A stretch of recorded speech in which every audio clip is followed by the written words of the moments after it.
అత్యంత శక్తివంతమైన పూజ అండి ఇది. ఈ పూజ పూర్తి విధానం అలాగే ఈ పూజ చేయడం వల్ల కలిగే అద్భుత ఫలితాలను ఇప్పుడు మీకు వివరిస్తాను.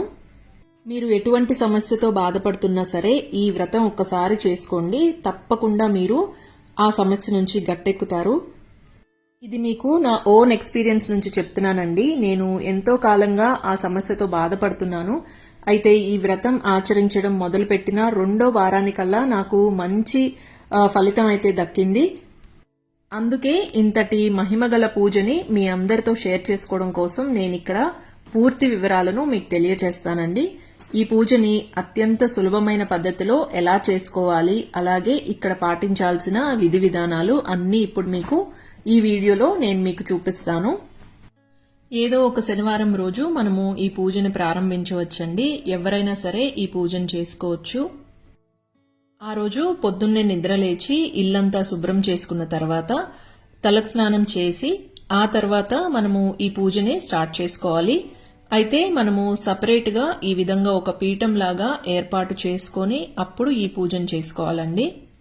ఒక పీటకు పసుపు రాసుకొని కుంకుమ బొట్లు పెట్టుకున్న తర్వాత బియ్యపిండితో మనము పద్మ ముగ్గుని వేసుకోవాలి. ఖచ్చితంగా బియ్యపిండినే యూజ్ చేసి ముగ్గు వేసుకోవాలి. ముగ్గు వేసుకున్న తర్వాత పసుపు, కుంకుమ, చందనం అలాగే కొన్ని అక్షింతలు వేసుకోవాలి. ఆ తర్వాత పీట మీద ఈ విధంగా ఒక పసుపు రంగు జాకెట్ ముక్కని పరుచుకోవాలండి. ఏ పూజలోనైనా ముందుగా మనము విఘ్నేశ్వరుని ప్రార్థిస్తాం కదండి. సో ఇక్కడ కూడా విఘ్నేశ్వరునికి చందనం, కుంకుమ బొట్లు పెట్టుకొని విఘ్నేశ్వరుణ్ణి అలాగే వెంకటేశ్వర స్వామిని కూడా పీఠం మీద మనము కూర్చోపెట్టుకోవాలి. అయితే ఈ పూజ చేసుకునేటప్పుడు మనము కేవలం వెంకటేశ్వర స్వామి ఫోటోనే కాకుండా లక్ష్మీదేవి కూడా ఉన్న ఫోటోని పెట్టుకోవాలండి. నేను ఇక్కడ వెంకటేశ్వర స్వామి విగ్రహం పెట్టాను కాబట్టి లక్ష్మీదేవి వెండి విగ్రహాన్ని కూడా పెట్టుకున్నాను. వినాయకుడు, వెంకటేశ్వర స్వామి అలాగే లక్ష్మీదేవిని మనము ఆవాహనం చేసుకుని పూజ చేసుకోవాలి. ఈ పూజలో ఖచ్చితంగా గ్లాస్తో కానీ ఇలా పంచపాత్రలో కానీ నీళ్లు నింపి ఒక పక్కగా పెట్టుకోవాలి.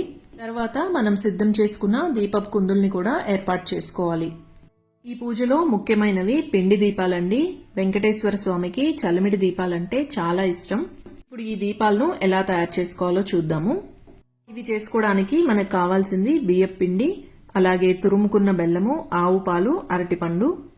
బియ్యపు పిండిలో తురుముకున్న బెల్లము, అరటిపండును వేసి వీటన్నిటిని కలిసేటట్టుగా మనము మిక్స్ చేసుకోవాలండి.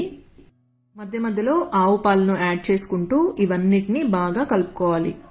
ఈ దీపాలను మనము తయారు చేసుకున్న తర్వాత ఒక అరగంట సేపు అలా వదిలేసామంటే అవి బాగా నాని మనము నూనె పోసి దీపం వెలిగించినప్పుడు బాగా వెలుగుతాయండి. ఇలాగా పిండిలాగా కలుపుకున్న తర్వాత వీటిని మనము రౌండ్గా బాల్స్ లాగా చేసుకోవాలి. ఇప్పుడు మీరు వీడియోలో చూపిస్తున్నట్టుగా ఈ విధంగా బొటన వేలితో మధ్యలో రంధ్రం లాగా తయారు చేసుకోవాలి. ఎక్కువ నూనె పట్టే విధంగా ఈ విధంగా తయారు చేసుకోవాలి. ఇప్పుడు మనం పెట్టుకున్న పీఠం మీద 7 తమలపాకులను వేసుకుని వాటి మీద మనం ఈ పిండి దీపాలను ఏర్పాటు చేసుకోవాలి. ఈ దీపాలకు గంధము అలాగే కుంకుమ బొట్లతో అలంకరించుకోవాలి. ఈ పిండి దీపాలను మనము 7 తయారు చేసుకోవాలండి. తర్వాత ఇంకా వెంకటేశ్వర స్వామిని పువ్వులతో అలంకరించుకోవాలి. ఇక్కడ గుర్తుపెట్టుకోవాల్సిన ఇంపార్టెంట్ విషయం ఏంటి అంటే కంపల్సరిగా తులసి దళం అనేది మనము వెంకటేశ్వర స్వామికి అలంకరించాలండి.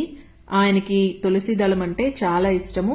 తప్పనిసరిగా ఆ తులసి దళాన్ని మీరు ఈ పూజలో వినియోగించండి.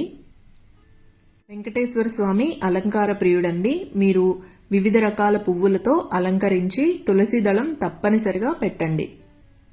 ఈ పూజను మనము ఉదయం లేదా సాయంత్రం ఎప్పుడైనా చేసుకోవచ్చు, కానీ ఉదయం చేసుకుంటేనే చాలా మంచిది.